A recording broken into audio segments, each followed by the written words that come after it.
Vamos lá, abra sua Bíblia comigo. Mateus, capítulo 5. 2 textos para nós hoje.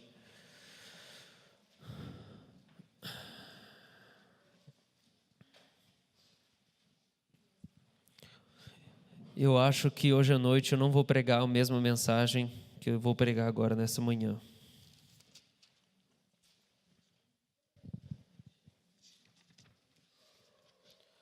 A gente não tem ninguém que visita a gente primeira vez, né? Primeira? Não, né? O nosso camarada ali, nosso vizinho, é Ademir? Milton. O Milton, é verdade, Milton. Milton visitando a gente aí no nosso culto primeira vez. A gente já comeu uma pizza juntos. Vamos falar aí pro Milton?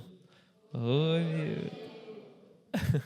Seja bem-vindo, Milton, aqui no nosso meio, viu? O Milton mora aqui perto, já comemos pizza juntos, já encontrei ele na padaria.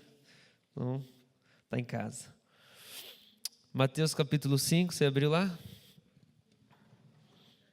Vamos orar então, mais uma vez.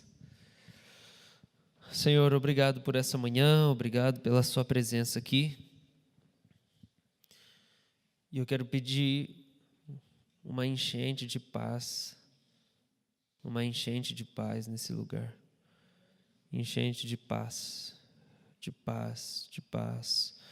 Vem sobre os aflitos, sobre os angustiados, sobre as pessoas que estão acostumadas com o caos, as pessoas que se acostumaram com a bagunça do seu coração, as pessoas que se acostumaram com a guerra que elas vivem dentro delas, pessoas que nem percebem que não tem paz. Eu quero pedir, toca essas pessoas aqui, Senhor.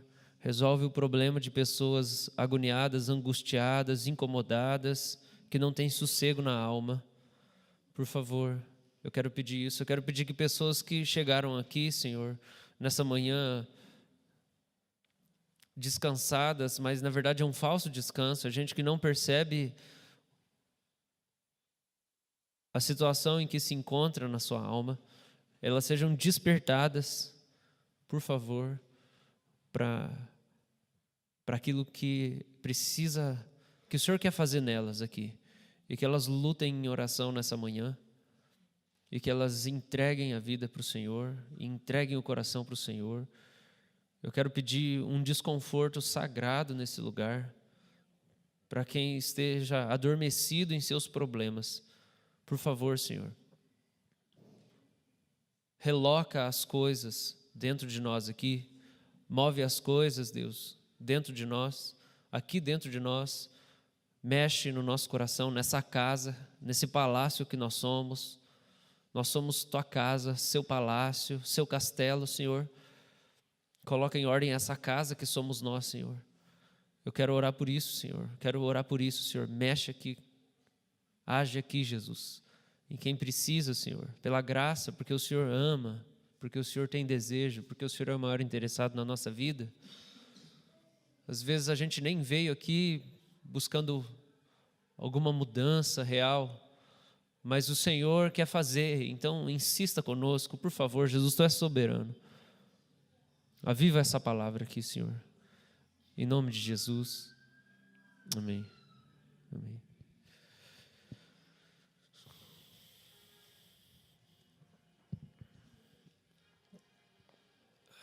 Mateus capítulo 5, versículo 9. Bem-aventurados os pacificadores, porque serão chamados filhos de Deus.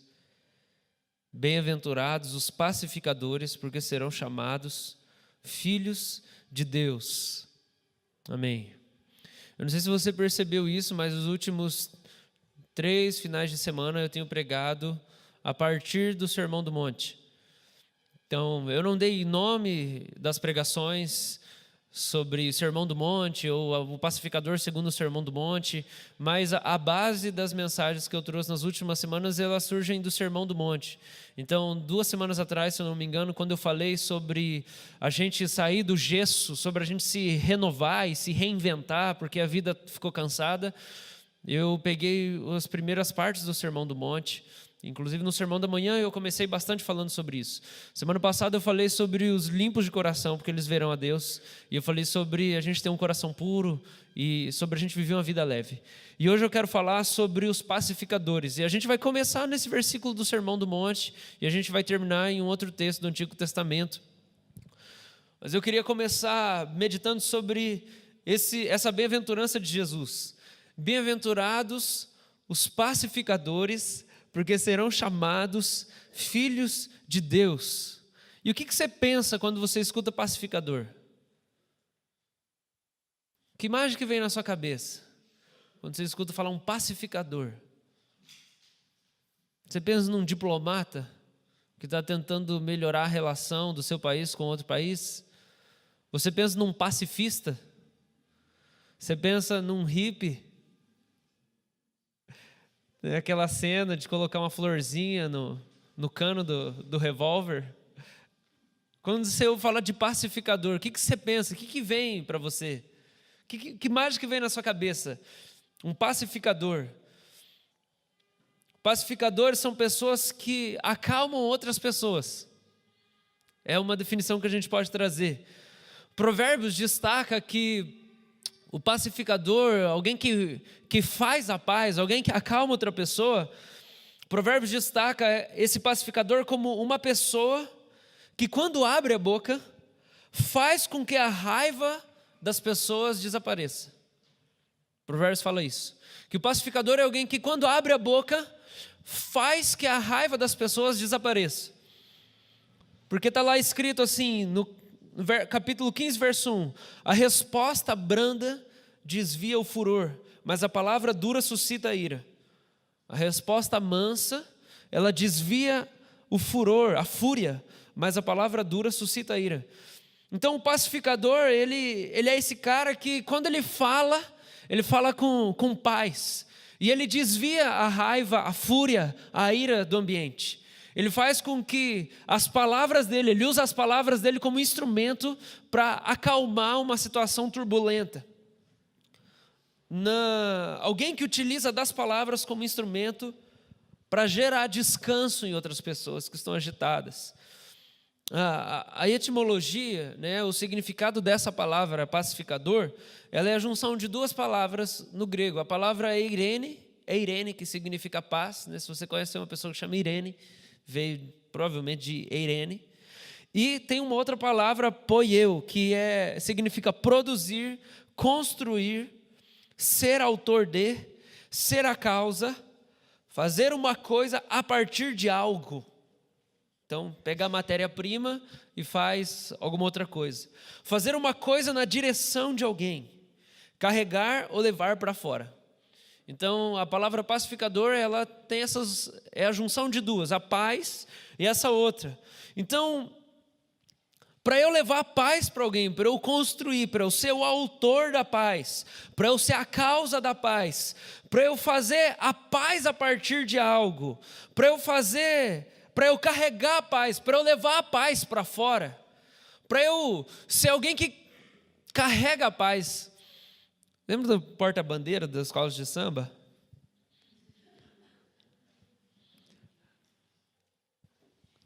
Para que eu seja alguém um porta-bandeira que carrega a paz, que o meu estandarte é a paz, que para onde eu vou eu levo esse negócio, eu preciso entender que carregar a paz é basicamente manifestar a natureza ou o DNA da paz. É manifestar a natureza da paz. Ser um pacificador é manifestar o DNA da paz. A natureza da paz. E para isso eu tenho que encarnar a paz. E para eu encarnar a paz, eu tenho que carregar comigo a certeza de que o príncipe da paz mora dentro de mim. Para eu ser um carregador da paz, um autor da paz, um construtor da paz, alguém que causa paz, alguém que com a resposta branda desvia a ira, quando está tudo agitado e o que eu falo acaba com a raiva naquele momento, Eu preciso entender que eu carrego o príncipe da paz dentro de mim. Ele comprou esse terreno e ele está construindo a casa dele aqui, ó. Eu sou o terreno. Ele comprou esse terreno com o sangue dele, ele está construindo a casa aqui. E eu carrego dentro de mim o príncipe da paz. Um autor da paz, um produtor da paz, ele carrega o príncipe da paz e por isso ele é um pequeno príncipe da paz. E por isso ele é paciente. A maior evidência da paz dentro de alguém é a paciência. Porque eu estou ciente da paz que eu tenho. Por isso eu tenho paciência com você. Porque eu estou em paz. Só quem está em paz consegue ter paciência. Gente que vive numa turbulência não tem paciência, né? Isso é uma coisa que a gente entende bem. A gente sabe bem como é que é. Quando você vive estressado, você não tem paciência com ninguém. Mas quando você vive em paz, você tem paciência com as pessoas. Mas em primeiro lugar, ele vive em paz. Porque a paciência é a manifestação da paz na direção do outro. Mas a paz é uma coisa que começa em mim. Então você repete comigo assim: eu sou um pequeno Cristo. Cristo é o príncipe da paz. E por isso, mais forte, eu sou um pequeno príncipe da paz. De novo, eu sou um pequeno príncipe da paz. E se você é mulher, você não é um príncipe. Você é uma princesa. Porque nós somos pequenos cristos, não é verdade? A gente sabe disso. Cristão significa isso, pequeno Cristo. E Cristo é o príncipe da paz. Então nós somos pequenos príncipes da paz. E Jesus fala: bem-aventurado o pacificador, porque ele será chamado filho de Deus. E o pacificador é alguém que constrói a paz, mas antes dele construir a paz, desse jeito que a gente falou, de ser paciente com as pessoas, e daquilo que ele faz, trazer paz para o ambiente, acabar com a fúria, ele é alguém que precisa viver em paz. Presta atenção aqui. Quem vive em paz não gosta de problema. Quem vive em paz não gosta de confusão, porque a paz é apaixonante. A natureza de Jesus é paz. Jesus é o príncipe da paz. Paulo fala sobre o reino de paz. E Isaías fala do reino de paz que não terá fim. O reino de Deus não é comida nem é bebida, mas é alegria, é paz e justiça no Espírito Santo.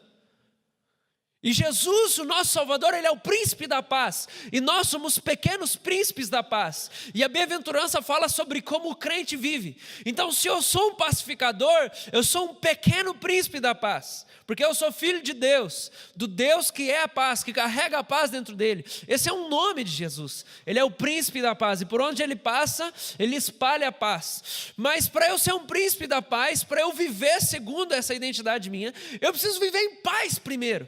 E eu só vivo em paz e sou um príncipe da paz e carrego a paz por onde eu vou, se eu tenho em primeiro lugar a consciência de que eu carrego ele dentro de mim. E eu estou em paz com ele. Gente, nós estamos em paz com Deus por causa de Jesus. Paulo escreve isso para os Romanos. Temos paz com Deus mediante Jesus Cristo, nosso Senhor. Nós temos paz com Deus. A nossa paz surge de Deus, porque Ele nos amou, se entregou por nós e nos aceita. E Ele nos acolhe. E às vezes a gente tem medo de desagradar a Deus num sentido negativo. Porque a gente tem medo de desagradar a Deus, porque a gente está confiando no nosso bom desempenho. E não no amor que Ele tem por nós, ou no sacrifício que Jesus fez por nós. Então a gente tem medo de errar na vida. Muitas vezes a gente está estressado, a gente não tem paz na nossa vida, porque a gente está com medo que se a gente errar, Deus vai acabar conosco. As coisas vão dar tudo errado. Se descobrirem lá na sua casa tudo, o que aconteceu de verdade, vai acabar a paz. Você está com medo. E o medo é inimigo da paz, porque a paz é a segurança. E a gente tem paz com Deus. E a nossa paz com Deus não está baseada no nosso bom comportamento, no nosso bom desempenho. Não é porque eu sou um bom pastor, porque você é um bom crente, ou você é um bom dizimista, ou porque você é um bom funcionário, ou porque você é bom em alguma coisa, mas é porque Jesus é o elo da paz. O que Jesus fez por nós na cruz é o que sustenta a paz. O príncipe da paz mora em nós. A gente precisa viver em paz com Deus, gente, mesmo no dia em que a gente fez tudo errado. Mesmo no dia que a gente cobiçou quem a gente não devia cobiçar. No dia que a gente mentiu que a gente não tinha que mentir. No dia que a gente brigou que a gente não tinha que ter brigado. No dia que a gente passou do limite que a gente não devia ter passado. Mesmo assim, quando isso acontece, quando o pecado entra na nossa rotina, quando a gente se entrega à tentação e a gente se entrega ao pecado, a gente precisa ser incomodado por aquilo, mas aquilo precisa ser seguido, esse incômodo, esse arrependimento, ele precisa ser seguido de paz, porque nós servimos a um Deus que é o nosso Pai, e Ele não é só o nosso Pai, mas é aquele que fez a paz conosco através de Jesus, e os nossos pecados estão todos cravados na cruz, e a gente é chamado a viver uma vida de paz. E a santificação não é para ser movida por estresse, gente. A nossa santificação não precisa de estresse para acontecer. Não precisa de neurose para acontecer a santificação. Não precisa de ansiedade para acontecer a santificação. Deus não precisa te oprimir para te transformar. Deus não precisa te oprimir para te transformar. Deus não está interessado em te oprimir para que você se arrependa. Porque Ele vai te conduzir ao arrependimento pela bondade dEle. Pelo constrangimento do amor dEle. Ele vai pirar o seu cabeção com a bondade dEle. Romanos 12, Paulo fala assim, se alguém fez mal para você, faz bem para essa pessoa. Você vai colocar brasa na cabeça dessa pessoa. Vai fritar os miolos, que a pessoa não vai entender por que você agiu com bondade. Isso vai constranger. O jeito que Deus nos constrange, o jeito que Deus gera arrependimento em nós, é pela bondade, pelo amor dEle, pela doçura dEle. A gente pira o cabeção. Você precisa entender isso. Deus não precisa te estressar para te transformar. O estresse vai acontecer, a tensão vai acontecer por causa da bagunça dentro de você, mas não é Deus que gera. É o processo que Deus te conduz, vai ter também tensão, mas não é Deus que gera, porque Ele é o príncipe da paz. Amém? Então o nosso Deus tem a intenção de nos conduzir a um lugar de paz e descanso. Mas a gente não pode confundir paz com pacifismo, com passividade. Paz não é passividade. Quem vive em paz, quem vive segundo essa identidade de príncipe da paz, não gosta de problema, não gosta de conflito. Por quê? Porque os conflitos perturbam a paz, os problemas perturbam a paz. E quem vive em paz não gosta de problemas, mas não nega a existência deles. Quem vive em paz, carrega o príncipe da paz dentro de si, não gosta de problema, mas não nega a existência dos problemas. Quem vive em paz não gosta de problemas, não nega a existência deles, mas também não vive em busca deles. Vou repetir de novo. O príncipe da paz não gosta de problemas, não nega a existência dos problemas, mas também não vive em busca dos problemas. E não aumenta o tamanho dos problemas, porque ele gosta da paz. Olha o que Provérbios também fala para nós. 17:9. O que encobre a transgressão adquire amor. O que encobre a transgressão, o que encobre o erro adquire amor. Ou seja, quem perdoa e esquece o erro da outra pessoa, recebe amor da outra pessoa. Mas o que traz assunto à baila separa os maiores amigos. Eu sempre acho engraçado a baila. Ou seja, quem traz assunto à tona, né, quem desenterra as coisas que aconteceram lá atrás, separa os maiores amigos. E o príncipe da paz, ele encobre a transgressão. A gente sabe que Jesus faz isso. Ele encobriu o nosso pecado, ele encobriu o nosso erro para poder viver em paz com a gente. Porque se Jesus fosse lembrar toda hora aquilo que a gente fez lá atrás, se para nos conduzir ao arrependimento, se para fazer a gente caminhar e progredir na fé, Jesus precisasse ficar desenterrando os nossos pecados, então não teria por que Ele ter derramado sangue por nós. Mas Jesus não precisa desenterrar o nosso passado e gerar culpa em nós para fazer a gente progredir.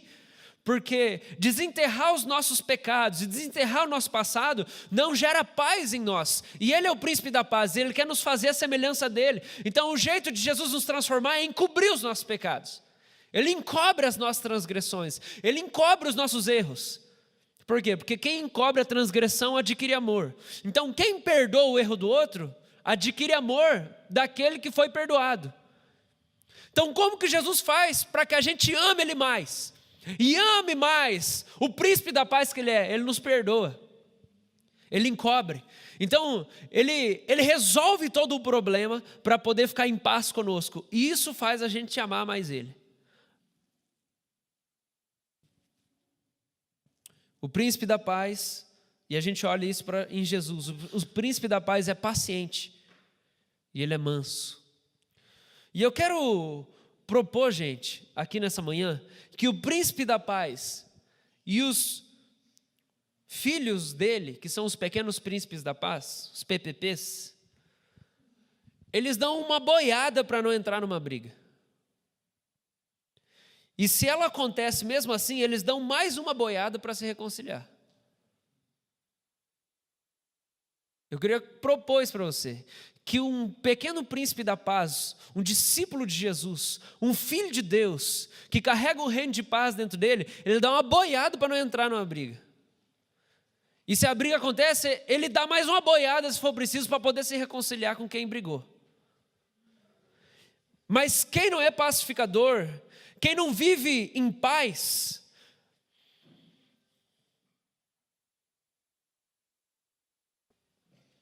não vive em paz porque não está em paz. E quem não está em paz gosta de conflito. E esse é o tipo de pessoa que diz: eu dou um boi para não entrar numa briga e um aboiado para não sair dela, né? Por quê? Porque gosta de conflito, porque não desfrutou ainda do prazer que existe na paz, gosta de briga. E eu quero propor que, mesmo que a gente diga que não, eu espero que como crente pelo menos você tenha noção disso, né? Você diga que não. Quando a gente olha para o bem-aventurados, os pacificadores, a gente pode separar dois tipos de gente: gente que gosta de briga, gente que gosta da discussão, gente que gosta de discutir, gosta de argumentar, de provar, gosta de medir força, seja uma briga, seja uma disputa por causa de comparação, da beleza, né? Eu gosto de mostrar que eu sou mais bonito que você, eu gosto de brigar com você, né? Aquela disputa não verbalizada, né? Aquela concorrência. Ou aquela briga também intelectual. Vamos esperar o trenzinho passar.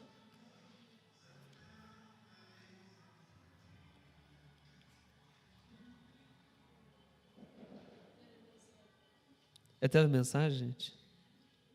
Deus tem misericórdia.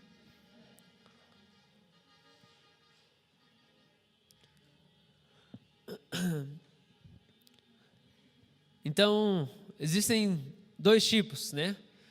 Quando se coloca os pacificadores, existem dois tipos de pessoas. Jesus está separando aqui gente que gosta de briga e gente que gosta de viver em paz, que encontrou prazer na paz. Mas, gente, quando a gente vive num vazio existencial, quando a gente vive em crise, a gente gosta de briga, porque a gente gosta de se colocar acima do outro. A gente gosta de comparação. O problema da briga é que ela vem sempre da comparação. Eu me comparo com você para tentar mostrar que eu sou um pouco melhor que você. E existe um ganho secundário nisso.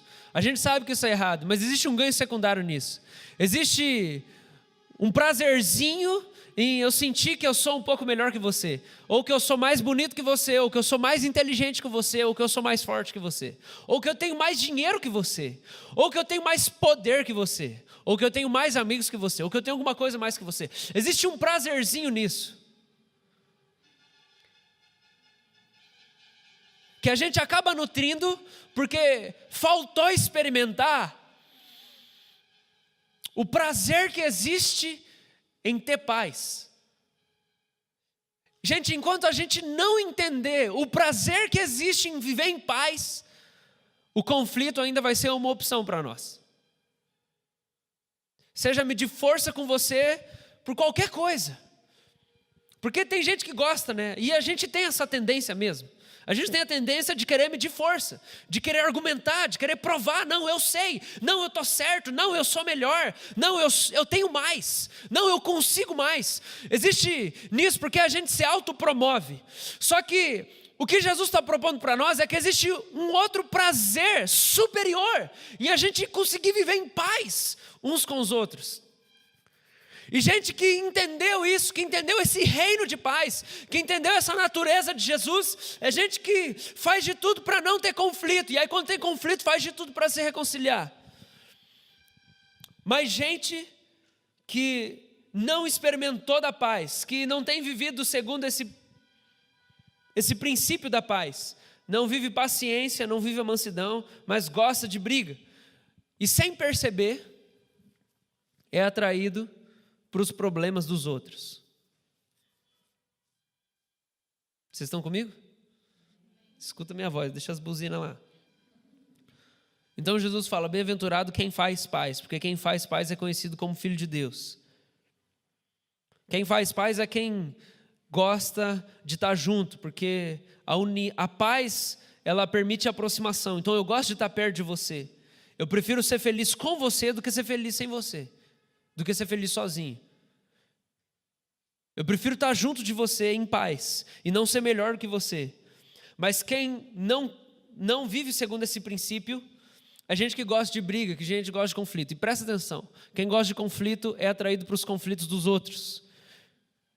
Quem gosta de conflito, quem gosta de briga, não se satisfaz só com os seus problemas, mas gosta de entrar no conflito dos outros. Tem um provérbio que fala uma coisa assim: o louco, quem cuida de causa alheia, é que nem alguém que pega a orelha do cachorro que está passando no meio do caminho. Então um cachorro passando na rua, você vai lá e pega na orelha dele, ele vai morder você. O provérbio fala isso, que o louco é assim, ele se envolve em problema alheio. Por quê? Por que se envolve em problema alheio? Porque não tem o prazer da paz, é movido e atraído pelos conflitos, porque ele mesmo vive em conflito. E eu queria analisar aqui um pequeno príncipe da paz do Antigo Testamento. A gente falou aqui, né, que um príncipe da paz é alguém paciente, alguém manso. Provérbios 15:1 fala isso, que a resposta mansa desvia a fúria. Quem que você pensa ser um pequeno príncipe da paz do Antigo Testamento? Vem alguém na sua mente? Moisés. Alguém mais pensa em outra pessoa? José? Alguém mais? É Moisés mesmo, Vasti, você está de parabéns. Acertou. Abra a sua Bíblia comigo lá em Êxodo, capítulo 18.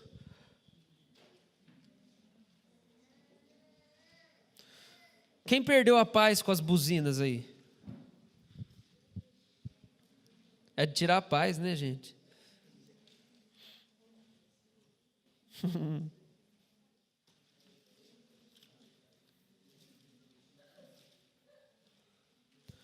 Êxodo 18.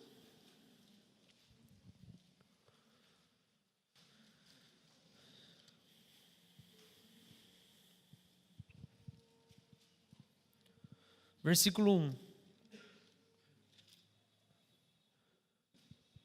Ora, Jetro, sacerdote de Midian, sogro de Moisés, ouviu todas as coisas que Deus tinha feito a Moisés e a Israel, seu povo, como o Senhor trouxera Israel do Egito.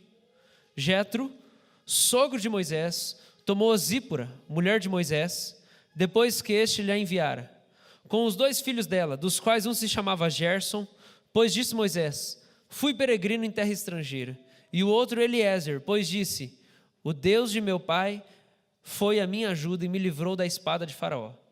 Verso 5. Veio Jetro, sogro de Moisés, com os filhos e a mulher deste a Moisés, no deserto, onde se achava acampado, junto ao monte de Deus. E mandou dizer a Moisés: eu, teu sogro Jetro, venho a ti com a tua mulher e seus 2 filhos. Então saiu Moisés ao encontro do seu sogro, inclinou-se e o beijou. E indagando pelo bem-estar um do outro, entraram na tenda. Contou Moisés a seu sogro tudo o que o Senhor havia feito a Faraó e os egípcios por amor de Israel, e todo o trabalho que passaram no Egito, e como o Senhor os livrara. Alegrou-se Jetro de todo o bem que o Senhor fizera a Israel, livrando-o da mão dos egípcios, e disse: bendito seja o Senhor, que vos livrou da mão dos egípcios e da mão do Faraó. Agora sei que o Senhor é maior que todos os deuses, porque livrou esse povo de debaixo da mão dos egípcios, quando agiram arrogantemente contra o povo. Então Jetro, sogro de Moisés, tomou holocausto e sacrifícios para Deus, e veio Arão e todos os anciãos de Israel para comerem pão com o sogro de Moisés diante de Deus. Perceba quantas vezes aparece sogro de Moisés. No dia seguinte, assentou-se Moisés para julgar o povo, e o povo estava em pé diante de Moisés desde manhã até o pôr do sol.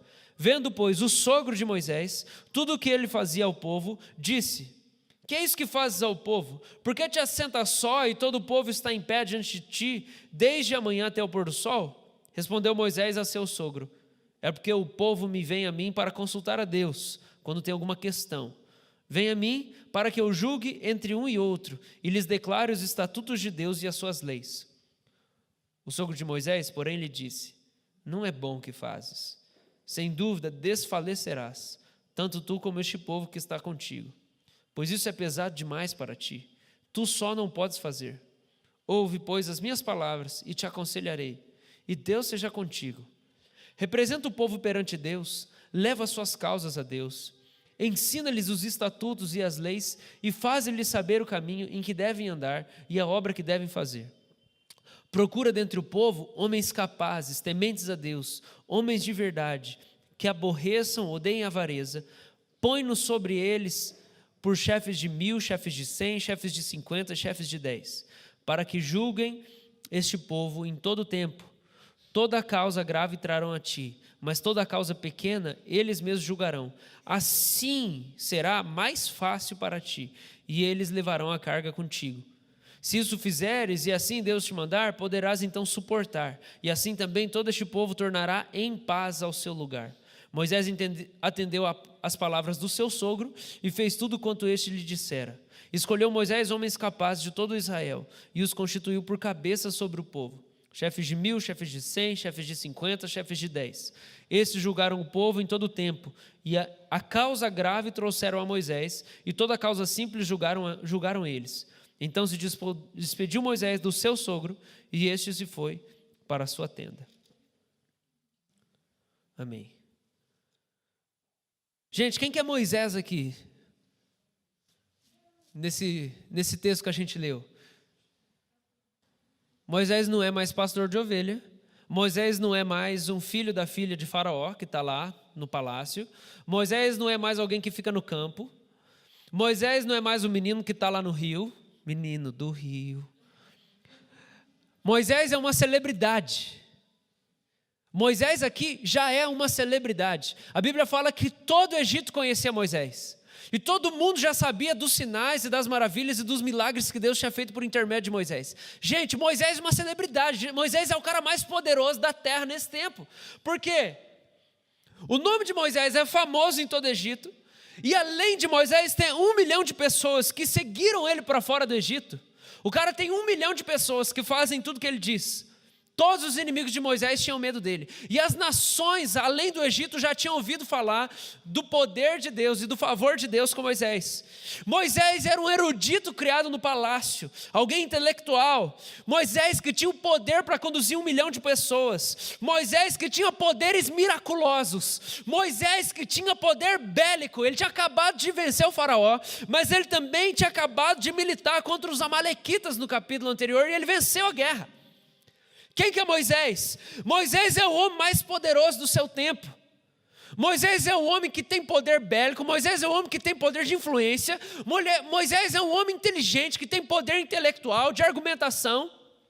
Moisés é alguém que tem poderes miraculosos junto dele. Moisés é o homem mais importante do seu tempo. Mas, além disso tudo, quem que Moisés é quando a gente olha para o capítulo 18?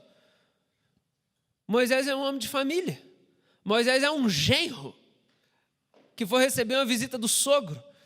Moisés, sendo tudo que ele é, o homem mais poderoso do seu tempo, apesar de ser tudo isso, a família dele não via ele desse jeito. A família de Moisés via ele como Moisés. Quem que era ele? Ele era o Moisés. Porque a família tem essa capacidade, né, de fazer isso com a gente. Esse é o bom da gente ter uma família, né, e permitir que as pessoas sejam nossa família. Porque elas te amam, mas elas não ficam cegas por causa do teu sucesso. E só a família faz isso. Ela ama você, mas ela não fica cega por causa do teu sucesso. Você continua sendo aquela pessoa lá de dentro de casa. Você pode ter um sucesso lá, a sua empresa bombou, ou o seu ministério bombou, ou você está ganhando muita grana, mas você é aquela pessoa que está todo dia lá junto, que acorda junto, que toma café, que tem bafo junto, que precisa pôr a roupa para lavar, e que a mãe ou a esposa reclama assim, você deixou a meia de novo, e aquelas coisas. E você tem que lavar louça lá na casa. Ou pelo menos, né, se você ganhou muito dinheiro, comprou a máquina de lavar louça, você tem que pelo menos colocar a louça lá dentro da máquina. Então, a família, ela é um negócio gostoso, mas ela é desafiadora, porque a família não tem fantasias a nosso respeito. A família não tem ilusões acerca de quem nós somos. A família sabe quem nós somos. E a família sabe das nossas proezas, mas ela também sabe das nossas fraquezas. Mas não só isso, gente. A família, ela também sabe da tua humanidade, que não se limita a virtudes e defeitos. Mas a família também sabe das suas peculiaridades como pessoa. Como, por exemplo, que ponto que você gosta da carne. Se é mal passado, se é bem passado. Sua família sabe que ponto que você gosta da carne. A sua família sabe daquilo que é peculiar seu, que é particular seu como pessoa. A sua família sabe a sua sobremesa preferida. Pergunta aí, você sabe qual que é a minha sobremesa?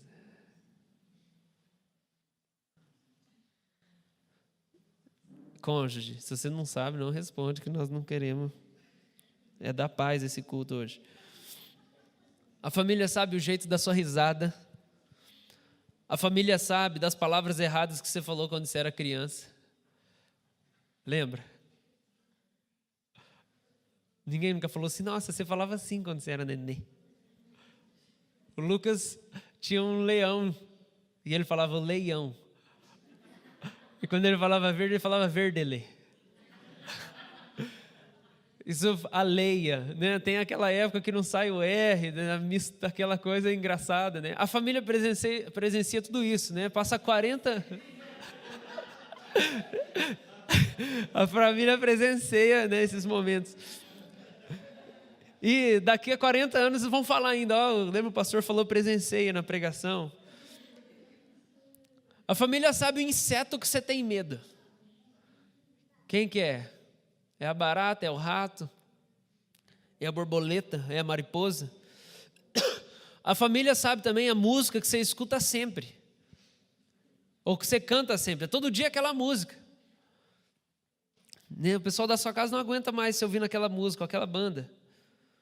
A família sabe também se você prefere frio ou se você prefere calor. A família sabe as peculiaridades que te humanizam. E o que isso tem a ver com ser pacificador? O que isso tem a ver com ser pacificador? Quando a gente olha para o capítulo 18, a gente sabe que Moisés é o homem mais manso que existia na terra, porque a Bíblia fala isso, né? Você sabia disso? Que a Bíblia fala isso? Que Moisés é o homem mais manso que existia sobre a face da terra. Se um pacificador, um pequeno príncipe da paz, ele é movido por paciência e ele é manso com as pessoas, Moisés foi um bom pequeno príncipe da paz do seu tempo. Ele era o homem mais manso sobre a face da terra. E aí a gente olha para o capítulo 18, gente, e a gente vê que a palavra sogro aparece 13 vezes. São 27 versículos, e a palavra sogro aparece 13 vezes. E eu li isso e eu fiquei assim, cara... Por que esse texto do nada fica falando do sogro? E não precisava falar, né? Podia falar Jetro, sacerdote do Deus Altíssimo, porque Jetro, o sogro de Moisés, ele é sacerdote. Ele é um sacerdote, ele é um sumo sacerdote, só que ele é gentil.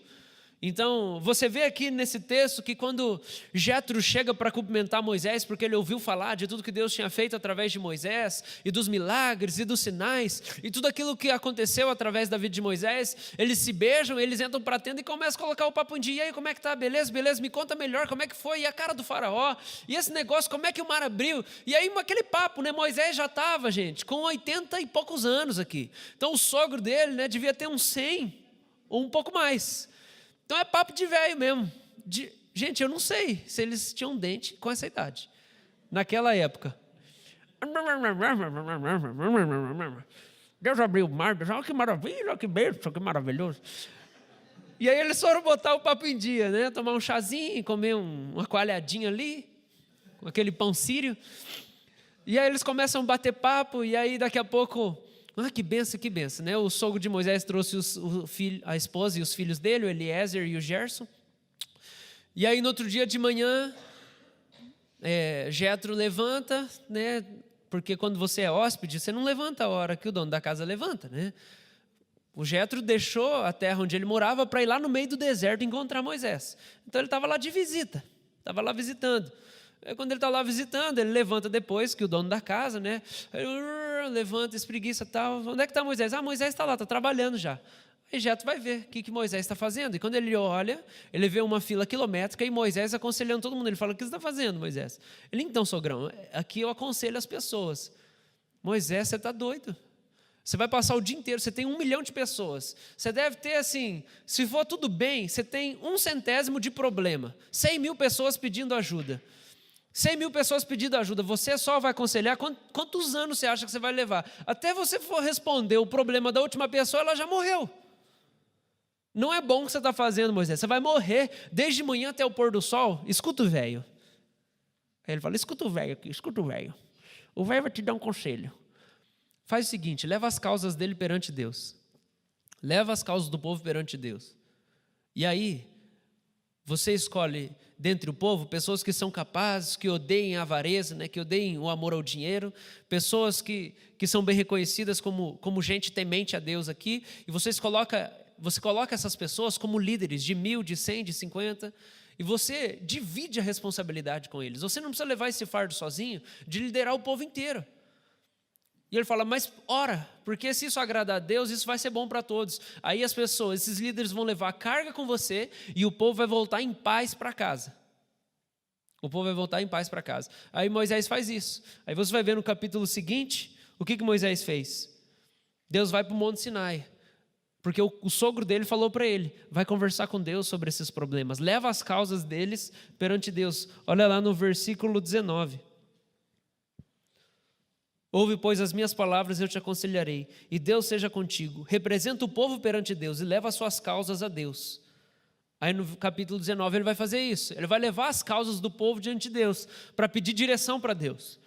E para poder escolher esses líderes para serem conselheiros também dessa nova nação, que é a nação de Israel. E aí o que acontece? Moisés sobe no monte. Quem que falou para ele lá? Quem? O sogro dele. O sogro dele falou: leva as causas do povo perante Deus. Moisés sobe no monte. Quando Moisés sobe no monte, ele tem aquele encontro com Deus. E na hora que ele desce com a tábua dos 10 mandamentos. No capítulo 20. Quem que foi o grande gênio para poder dar essa ideia para Moisés? O sogro dele, gente. O sogro dele. Então Moisés escuta o sogro. E aí a Bíblia fala que depois de tudo aquilo, Jetro, sogro de Moisés, faz um sacrifício para Deus. Ele fala assim: caramba, realmente Deus é maior que todos os outros deuses. Por quê? Porque ele é gentil. Jetro tinha crescido numa cultura onde ele ouviu falar de muitos deuses. E ele se converteu ao Senhor. E ali é selado que realmente Deus é o Deus dos deuses. O Senhor é o Deus de todos os outros deuses. Ele é o Deus acima de todo qualquer outro Deus, qualquer outro ídolo, qualquer outra entidade. É o Senhor, é o eu sou, é o Yahvé, é o nosso Senhor Jesus Cristo. E Jetro tem aquela conclusão, aí ele oferece um sacrifício para Deus e ele volta embora para a casa dele. O que acontece aqui? Quando a gente olha para tudo isso, a gente vê que Moisés escutou o sogro, a gente vê que Moisés chegou, bateu um papo, sogro chegou, bateu um papo com Moisés, e depois ofereceu um sacrifício para Deus e foi embora.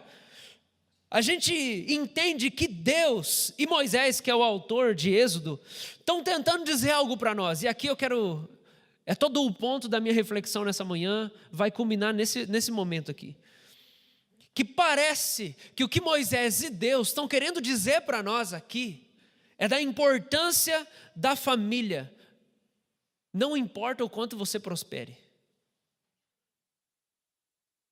Eu desconfio que Deus e Moisés estão querendo falar para nós, quando está escrito 13 vezes sogro, num texto de 27 versículos, e que Moisés faz o que o sogro dele fala, e Moisés consegue a tábua dos 10 mandamentos, porque ele faz o que o sogro dele fala, e ele escuta e faz o que o sogro dele fala, e divide líderes no meio do povo. Eu desconfio que Deus está querendo dizer para nós aqui que a nossa família importa, mesmo que a gente prospere muito, mesmo que a gente se torne o cara mais importante da nação, mesmo que você seja um gênio, mesmo que você ganhe muito dinheiro, mesmo que você tenha poder, mesmo que você tenha dinheiro, mesmo que o poder de Deus de maneira sobrenatural se manifeste na sua vida. A sua família ainda importa, e o que a sua família tem para dizer para você ainda importa. Porque Moisés é esse cara. É o cara que vence as guerras. É o cara que tem 1 milhão de pessoas seguindo ele. É o cara que realiza milagres. É o cara cheio de inteligência que cresceu no palácio. E mesmo com todo esse poder, ele é o cara que escuta o sogro, que tem tempo para sair do ministério e para poder ouvir o sogro dele. E poder fazer o que o sogro diz. João Calvino diz o seguinte sobre esse versículo: foi mais o amor por Moisés do que a fama dos milagres que fizeram com que este velho homem, curvado pela idade, saísse da sua casa e fosse para o deserto encontrar Moisés. Porque mais tarde veremos pelo contexto que ele não foi levado pela ambição, visto que depois que ele ofereceu um sacrifício para Deus, e em solene ação de graças, testificou que atribuía toda a glória somente a Deus, e retornou à sua casa com a mesma simplicidade com que veio. Gente, a família tem essa capacidade de não ficar espantada ou criar expectativas falsas a nosso respeito. E foi isso que aconteceu com Jetro. Ele ouviu falar: nossa, Deus abriu o mar através do seu genro. Nossa, Deus realizou as pragas do Egito, mandou as pragas através do seu genro. Nossa, o seu genro agora é o líder de 1 milhão de pessoas. O seu genro está vencendo batalha. Ele ouviu tudo isso. Ele falou assim: vamos lá, vamos ver essa história aqui direto da fonte. Chegou, levou a filha dele, os netos dele, cumprimentou Moisés, conversou com Moisés. Não ficou nem um pouco assim, iludido, fantasiado com quem Moisés era. Ainda deu uns conselhos para Moisés. Imagina quem não se sentia intimidado por Moisés, gente. Aí o sogro já falou: deixa eu te falar como é que faz, Moisés. Deixa eu dar uns conselhos para você, escuta aqui. E aí tudo que acontece, os 10 mandamentos, Moisés levar as causas diante de Deus, ele subir no monte e dividir a liderança, foi tudo por causa do conselho do sogro. E eu desconfio que Deus está querendo dizer para nós aqui, que a nossa família é importante para nós, não importa o quanto a gente prospere. Porque o que Moisés faz? Quando Moisés para aquilo para poder ouvir o sogro dele, Moisés deixa os problemas para poder ficar com a família. Moisés deixa os conflitos para poder voltar para um ambiente de paz, onde ele não é o libertador, onde Moisés não é o cara que tem os poderes, onde Moisés não é o líder da nação, ele é o genro, ele é o marido, ele é o pai, que tinha suas falhas e os seus defeitos ali dentro da família. Ele deixa toda aquela coisa, toda aquela capa, o que as pessoas acham que ele é, para ele poder ser um cara comum ali.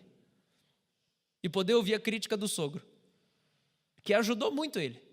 Para poder ouvir a esposa, para poder ouvir os filhos, para poder ouvir a esposa que nos capítulos anteriores briga com ele, fala assim: você é marido sanguinário. Mas aquilo não subiu para a cabeça de Moisés, falou assim: eu sou Moisés, mulher, quem você pensa que você é? Mas ele volta e ele tem aquele momento. Moisés deixa o ministério para ficar com a família. Eu queria que você abrisse seu coração para isso. Moisés deixa o ministério para poder dar atenção para a família. E se Moisés fosse viciado em problemas, ele não daria valor para a família que ele tem. Mas ele casaria com os problemas e levaria os problemas para dentro de casa. Moisés ia casar com o ministério. Se Moisés não valorizasse a família, ele ia casar com o ministério, porque ia falar assim: o ministério me valoriza, as pessoas dizem quem eu sou, e a família, eu sou só um cara, eu sou só um marido, eu sou só um genro. E gente, esse é o contrário do pacificador, porque o pacificador é aquele que tem prazer na paz, e aquele que leva a paz. Mas o contrário do pacificador é quem? É gente que gosta de conflito. E gente que gosta de conflito é atraída por conflito, que é viciado em problema. Então, quando a gente olha Mateus 5 de pacificador, a gente olha para a vida de Moisés, a gente vê que existem 2 maneiras da gente viver. Ou a gente vive em paz, a gente ama a paz, ou a gente gosta de problema, e a gente é viciado em problema. E quando a gente olha para Moisés, a gente vê alguém que não é viciado em problema, que não vive em busca de conflito, ou em outras palavras, ele não é codependente. Porque quando a gente vai falar de desajustes nos relacionamentos, a gente sabe que existe a dependência emocional e a codependência. O que é dependência emocional? Como a Andréia sempre falou, é aquela analogia da garrafa, né? Então, o dependente emocional, ele é a tampinha. Ele fala: nossa, eu não sou ninguém, eu não valho nada, eu não sirvo para nada, a minha vida é tão difícil, é tão ruim, é tudo tão complicado. E o codependente é a garrafa. Porque o dependente está procurando alguém fantástico para poder dizer assim, olha só como a gente dá bem junto.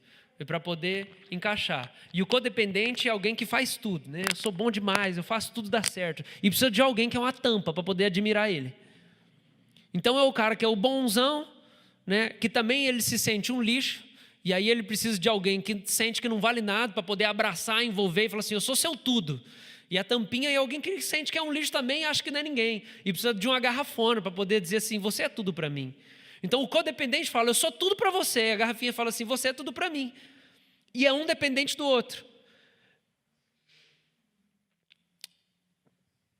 A codependência é o contrário do pacificador. Porque os pacificadores são pessoas que vivem em paz. E gente que vive em paz não vive em busca de problema, e não é viciado em problema. Mas o codependente, ele é viciado em problema, porque ele não consegue viver bem enquanto ele não está resolvendo o problema dos outros o tempo inteiro. Eu preciso cuidar de todo mundo.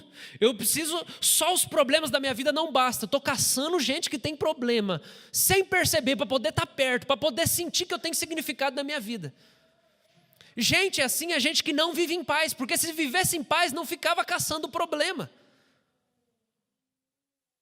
E Moisés aqui traz para nós, ele que é um pequeno príncipe da paz, é alguém que vive em paz, ele é alguém que traz para nós como a gente se livra da codependência, que é uma tendência que inclusive eu luto há algum tempo, para não me envolver naquilo que não é problema meu, porque a gente quer salvar o mundo, né?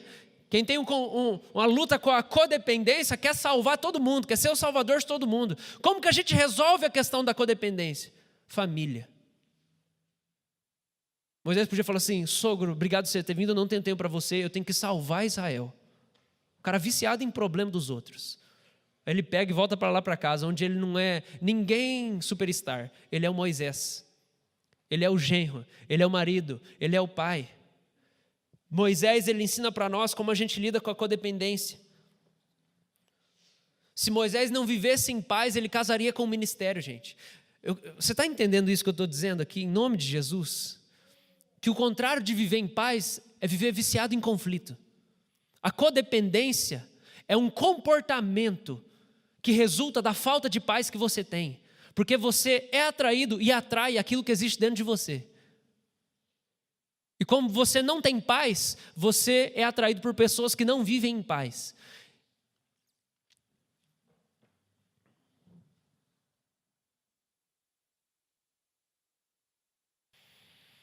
Dois motivos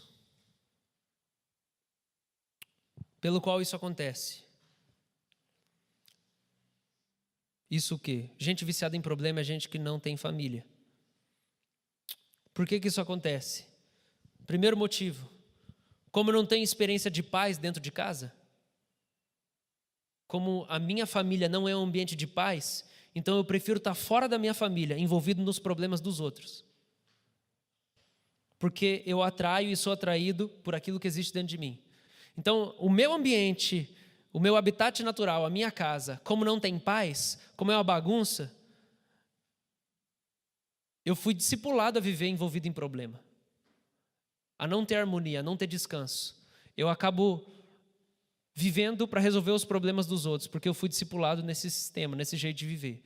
Além de que eu prefiro não estar dentro da minha casa, que é uma bagunça. Então eu vou me envolver com os problemas dos outros. O segundo motivo pelo qual isso acontece: eu caço problemas porque eu estou tentando construir outra família. Porque a minha família, ao mesmo tempo que eu me conformo com os conflitos de sempre dentro da minha casa e dentro de mim, que eu não vivo em paz, ao mesmo tempo que eu me conformo e sem querer eu acabo reproduzindo isso, eu sou atraído por problema, eu sou viciado em problema, eu sou codependente, eu quero salvar todo mundo. Ao mesmo tempo que isso acontece, eu também tenho um desejo de ter uma outra família, porque eu quero paz. Eu quero encontrar um descanso para mim. Ao mesmo tempo que eu estou envolvido nisso e eu me comporto dessa maneira, eu tenho esse comportamento de querer resolver tudo, eu também não quero viver assim. E eu procuro constituir uma outra família. Quem nunca pensou em construir uma família para poder ser diferente daquela que tinha? Todo mundo, né? Então isso aqui serve para nós. Por quê? Porque na verdade isso não vai acontecer se primeiro a gente não mudar o ambiente de onde a gente veio, porque a gente vai reproduzir externamente o ambiente que está dentro de nós. Então eu fui discipulado e criado numa família toda bagunçada, cheia de problema. Aí eu falei assim, eu vou criar uma outra que vai ser diferente. Mas está tudo dentro de você, filho. Esse jeito de viver todo bagunçado está dentro de você. Porque se não tivesse, você ficava lá. Porque se a paz encher você, se dentro de você fluir um rio de paz, e você ficar tomado pela paz, você vai estar na família bagunçada, e você vai viver em paz, e você vai gostar de estar lá, e você vai emanar isso. Agora, muitas vezes, a vontade de construir uma família é para fugir do conflito, da bagunça onde a gente está. Isso é codependência. Mas quem ama a família que tem, ama a paz que existe na família. E quem ama a família que tem, não está tentando formar outra. Então, o que a gente conclui disso aqui? A gente conclui disso aqui é que a tendência, a inclinação inconsciente de estar sempre se envolvendo em problemas das outras pessoas, na verdade, é um discipulado da nossa casa. Porque é sempre muito conflituoso lá dentro. E aí, eu estava assistindo um seriado com o Lucas 2 semanas atrás, Sherlock Holmes. E aí, o Sherlock Holmes tem o Watson, o Dr. Watson. E o Watson, ele voltou da guerra, nessa edição, né, desse seriado, ele voltou do Afeganistão. E o Sherlock Holmes é muito doido, né? É muito doido. E o Watson, o Dr. Watson, ele não consegue evitar o desejo de estar envolvido em perigo junto com o Sherlock. Simplesmente pelo fato de que depois de ter passado por guerra, ele não consegue viver sem conflito mais. Ele precisa de adrenalina. Ele precisa estar envolvido em problema. E é por isso que, apesar de ser tão perigoso estar com o Sherlock Holmes, ele não consegue ficar longe, porque depois da guerra no Afeganistão, ele precisa de adrenalina e de aventura e de problema para resolver sempre. E aí ele não consegue escapar daquilo, mesmo que seja perigoso. Está entendendo o que eu estou querendo falar com você aqui nessa manhã? É que a nossa tendência, ela precisa ser quebrada. E o único jeito da gente quebrar essa tendência de estar sempre se envolvendo no problema alheio é quando a gente amar a família. Porque família a gente só ama quando a gente é tomado de paz. Porque se eu amo a minha família, eu coloco ela antes do meu ministério, que foi o que Moisés fez. Moisés podia estar lá, ele tinha 1 milhão de pessoas para cuidar, ele era um milagreiro, ele era o cara. Só que quando chegou família, vou ficar com o sogro. A palavra sogro aparece 13 vezes nesse texto.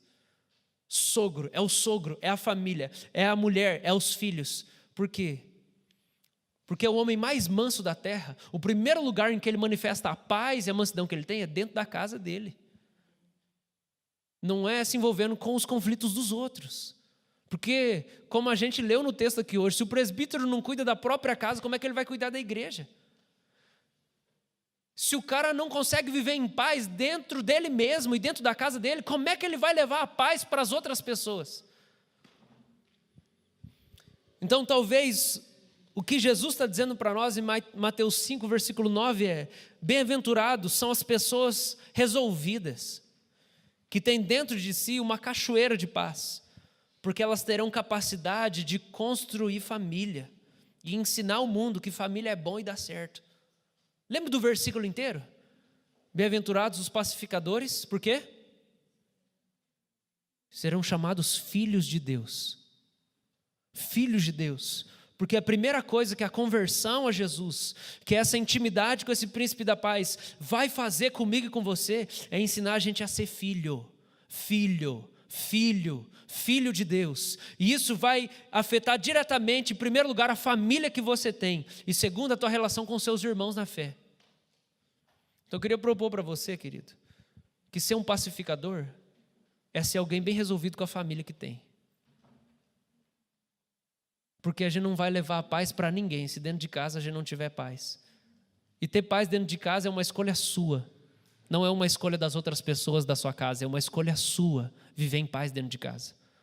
E aí quando a gente olha para Moisés, é assim que ele vive. É o cara que tem uma nação inteira para cuidar, mas ele tem tempo para ouvir o sogro. E depois que ele ouve a família dele, onde ele é tratado como alguém comum, humano. Porque às vezes a gente não quer a família porque a gente não quer ser humano, né?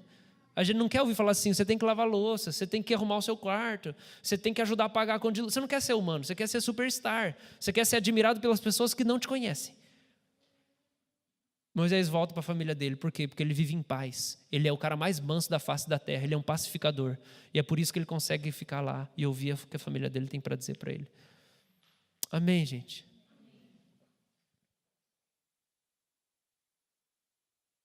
Vamos orar? Queria propor para você isso. Som do seu coração. Você está tentando resolver problemas dos outros? Será que isso, na verdade, não é um sinal de falta de paz em você? Você não consegue ficar longe de problema porque você vive em conflito? Por quê? Porque quem vive em paz não gosta de problema. Não nega que eles existam, mas não vive em busca deles. Não aumenta o tamanho deles. Quem vive em paz gosta de paz. Gosta de paz. Não caça problema, gosta de paz. Vamos orar, se coloca de pé. Quero orar por você.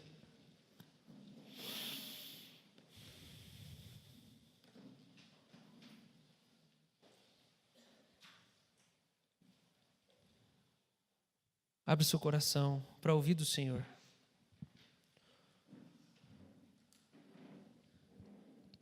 Lembrando que Paulo escreveu para Timóteo.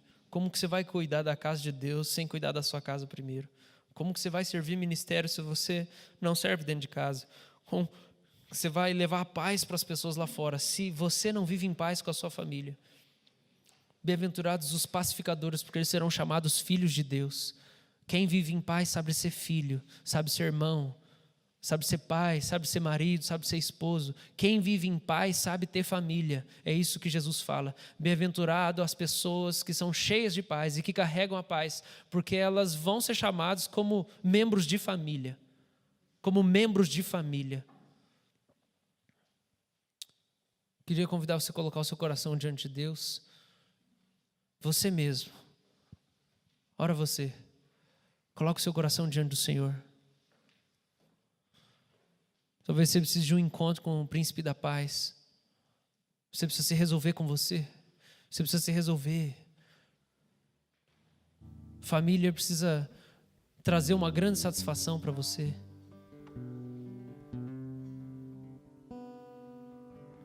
O ministério não vai te dar o que a sua família não te deu. Você precisa entender isso. O ministério não vai te proporcionar o que a sua família deixou faltar. Mas o Senhor te propõe para você recomeçar a construir família. Recomeça a família, recomeça a família. Não coloca o ministério no lugar dos vazios dentro de você. Recomeça a família. O que você sente falta é de ser conhecido por alguém, de ser entendido por alguém. É de ser humano na perspectiva de alguém. A família não tem fantasias ao nosso respeito. Você precisa de família. Creio que há pessoas aqui que precisam de família, de uma nova experiência com família. Não de poderes miraculosos, ou vencer batalhas, ou ter um ministério extravagante. Mas precisa ter um encontro com o sogro, precisa ter um encontro com o pai, com o tio. E aí quebrar essa codependência. Seja mais satisfeito com a sua família, coloque o seu coração diante do Senhor. Jesus, nós queremos orar. Pedir a sua paz.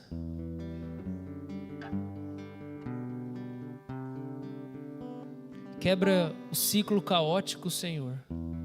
Quebra o ciclo caótico, Senhor.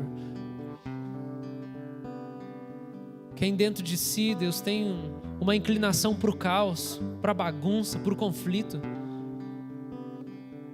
Isso externaliza não só na bagunça do quarto, da casa, mas na distância dos familiares. Isso é falta de paz. Senhor, nós queremos orar por paz aqui nessa manhã. Pessoas estejam em paz com o Senhor por causa de Jesus. Vem com uma enchente de paz aqui, Jesus, nessa manhã. Sobre as pessoas em conflito, angustiadas, inquietas, agoniadas, que não sabem ser filhos, Senhor, que não sabem ter família, Senhor. Ajuda a paz aqui, Senhor. Serem conhecidos como bons pais, Senhor, porque são pacificadores. Ajuda mães aqui, Deus, serem conhecidas como boas mães, porque são pacificadoras, Senhor, porque elas transbordam de paz, e elas amam a família que tem, basta, a família que tem, basta, mesmo com os conflitos.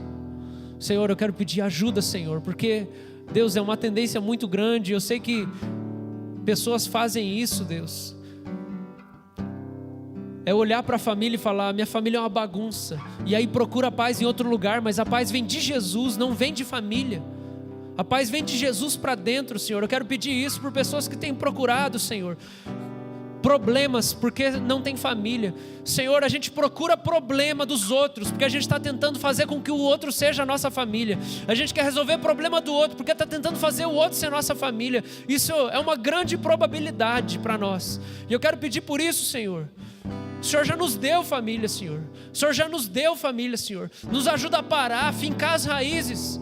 Nos ajuda a ter paz, Senhor. A paz não vem da família, a paz vem de Jesus e se manifesta na nossa família, Senhor. Eu quero clamar por isso, Senhor. Pessoas em conflito com elas mesmas, Senhor. Pessoas inquietas, agoniadas. Dá paz, Jesus. Acalma a tempestade com a sua voz. Dá descanso, Senhor. Dá descanso, Senhor. Reconcilia, Senhor.